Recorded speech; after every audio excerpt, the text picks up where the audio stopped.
MrSavage, known as Martin Foss Anderson, is the smartest player in the world. Savage M, building on up, 22 builds remaining. The spray comes into 72 tag, another elimination. Now 8 elims this game. They've got to go up the side of a mountain, and it's Shadow Bomb time. Look at how awkward this is. He's getting completely blocked then out. He's deciding to take storm damage. Yes, Mr. Savage! Oh, no, my God! Oh, my God! Oh, my...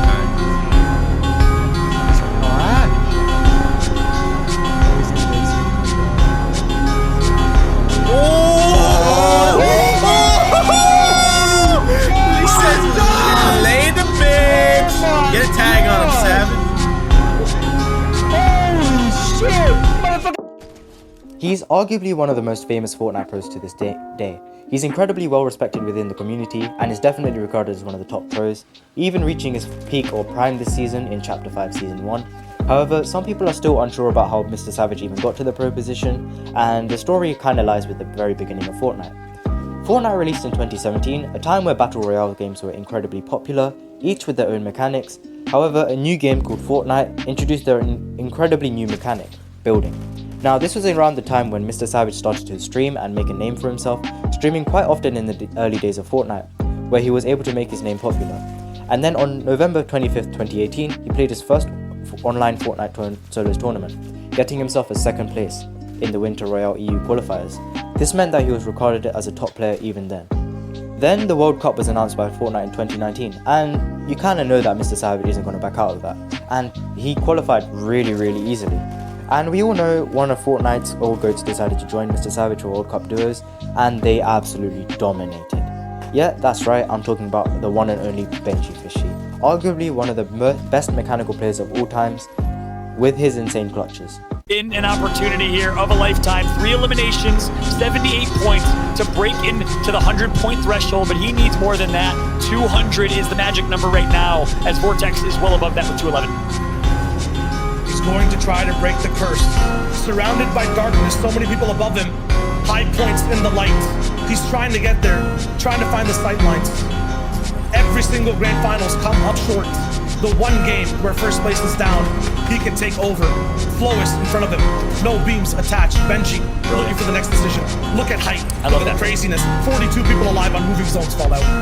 I love the fact that Benji has the wherewithal to turn around and check his back and make sure he doesn't get flanked. That is unfortunate when you're focusing someone else and you don't really have the understanding to keep your head in a swivel and you get taken out. But this is a little scary. Godcar right next door as we're waiting for the server to catch up here. Benji Fishy, he's going to be in a rough spot. He's going to be able to react and relax for a split second. Looks like he'll get his health back. Meanwhile, looking at the left side of my screen, we have quite a few players live. Verox is one of them, but he has no shield to his name. Back on with Benji. He's in a 1 versus 1. Someone right above him. He's going to lose track of that individual. Does have some of these edits, but won't have all of them. Here we go. He's going to create his own path. I love this play from Benji. The movement is crispy clean. My God, the movement is insane. Fallout. He's still moving forward. Somehow found himself at the front side of zone. This is where you go for those beams. He's looking for 1 or 2. Here's the pump. Maikute gets taken out. Benji now with 4. He's doing it almost triple digits. Going for that win. Hardfind though is still active. Moving ever so much further from Benji. Benji still trying to grasp onto the light. There it is. Onto Seti. A second one from Benji. He's doing it. It's happening. It is happening. We have manifested, chat. Benji Fishy is popping off right now. He's at 100 plus.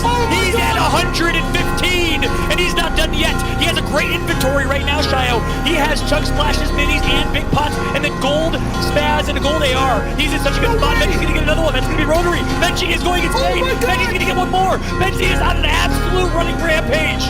7 eliminations all the way down from height, 1 HP, somehow gets to survive. 3 builds, pump from high ground, drops to low, blocks it off, another one. My God, Benji, the back to back, 180 degrees, no, 360 of total carnage. Benji Fishy, 9 eliminations, the God run, the curse broken, another 200 pump, low ground, domination. Verox taken out, the next one, Benji blocks it. Does he get the 1 pump? It's blocked, he's there for the next. Benji Fishy! Oh my God! How are you doing this? 12 healing.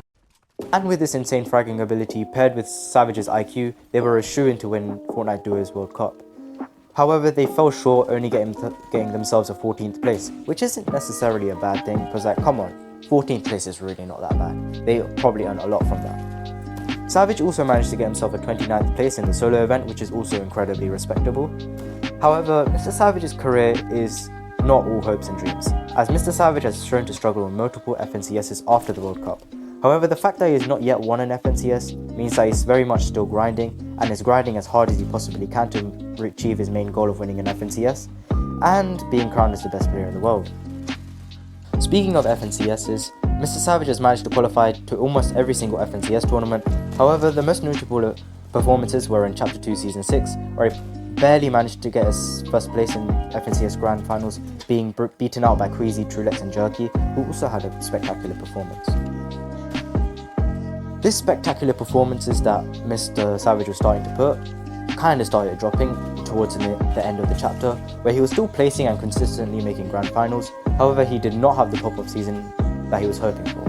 This was especially seen during Chapter 2 Season 7, where he placed 11th with his trio, and then followed by Chapter 2 Season 8, where they got 23rd. However, with the introduction of Grand Royale, which had a $5 million prize pool, which got the entire Fortnite community excited, as the matches people were going to play there were only for the best of the best players, which meant we as a spectator were in for a really good event. And Mr. Savage kind of delivered, getting him, Benji Fishin, and then Dretta to a 15th place in Grand Royale. This is really good, as it means they earned $19,500 or $6,500 per person. However, throughout Chapter 3, Mr. Savage was shown to struggle really badly, especially during the incredibly dry period of Fortnite, where content and the general playability of the game was at an all-time low, even though the new chapter just dropped and we had the SMG season. Shotguns were pretty much rendered useless, and the FNCS game mode was duos, and he decided to stick with Benji Fishy, as per expected. However, despite making Grands 2 times in a row with Benji Fishy, they did not perform well at all, due to the fact that Benji Fishy had pretty much lost all his motivation to grind the game and make content on the game. After Chapter 3 Season 2's FNCS, where they got themselves a 45th place, I have a feeling the last few people just didn't even play the event, I can't lie. Benji Fishy announced his retirement from Fortnite, and then he will go on to pursue Valorant as his next pro of the game. That'll be my next video, by the way. Benji Fishy's, in Valorant. In my opinion, I'm incredibly happy to see him try and go pro in a new setting, especially in Valorant, where he's currently thriving and he's already starting to make consistent earnings from smaller tournaments. This did mean that Mr. Savage was looking for a new duo to fill in place of Benji Fishy, and he found the perfect duo in Vadil. Vadil is arguably one of the best fraggers in EU, filling into a role similar to Benji's role, and from their Grands performances we can see the improvement in Savage's placement. From a 45th place to getting an 8th place in Chapter 4 Season 2, a much better improvement, even if it took him almost 3 seasons to find the duo to match up with. However, Mr. Savage and Vadil would split up after the Chapter 4 Season 4 Global Championships, where they ended up placing 36th, not the best placement, however still respectable. And then we had Fortnite's next prime, Fortnite OG, where Fortnite broke their player count records, the game was thriving, and people overall were enjoying the game in general. Content was booming, and Savage took complete advantage of this booming content, accumulating almost 60 million views in that month alone, which when you put into perspective is clearly insane. However, during this time there was multiple skirmishes and cups that Mr. Savage needed a solid duo for, even if they were only going to be temporary, and Pink took that place up for Mr. Savage. Now, Pink is an incredibly respectable player who, in my opinion, deserves his own video, and I'll make that soon. And once I get around to making that video, I'll make sure all of you love it, trust me. However, the placement that Pinks and Savage were getting were actually really amazing, and they were consistent with it as well, getting almost always in the top 1000 in the open format, which is actually incredibly difficult to do.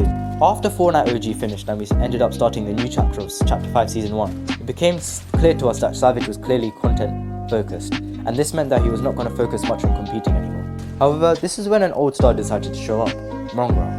Mongrel was arguably the GOAT of Fortnite back in Chapter 2 Season 4, but he decided to quit Fortnite in Chapter 2 Season 8, with small returns here and there for streaming. Eventually, Mongrel decided to make a full return in the OG season, and he was here to stay. And he really needed a well and decorated duo for FNCS and tournaments in general, and Mr. Savage and Mongrel were really good friends and rivals, just like the clip show here. What's here? I'm into doing it. No one fell. 220! Where's me? Oh my god! Mr. Savage! Mr. Savage! Mr. Savage! Oh my god! Oh my god! Oh my god! Oh my god! It was a good rivalry, but now they've joined up together as a duo. It seems they have a lot of potential, and they've shown this by really being able to qualify for the lower bracket of Chapter 5 Season 1 FNCS. They were close to the upper bracket, but I think a lower bracket is still a very, very good thing, and this is really, really respectable for them. And we will only just see how MrSavage and Mongrel will be able to go as a new duo when the lower bracket matches start on Friday. In conclusion, I think that MrSavage has really grown as a content creator and a competitor, and he's genuinely become such a good player, reaching multiple primes, most notably his current one, and he is still the one pro that hasn't won an FNCS yet. However, at his level, I have a really good feeling that everyone will be rooting for him to win this FNCS. Thanks for watching, it's been Abby, I'll see you in the next one. Peace out guys.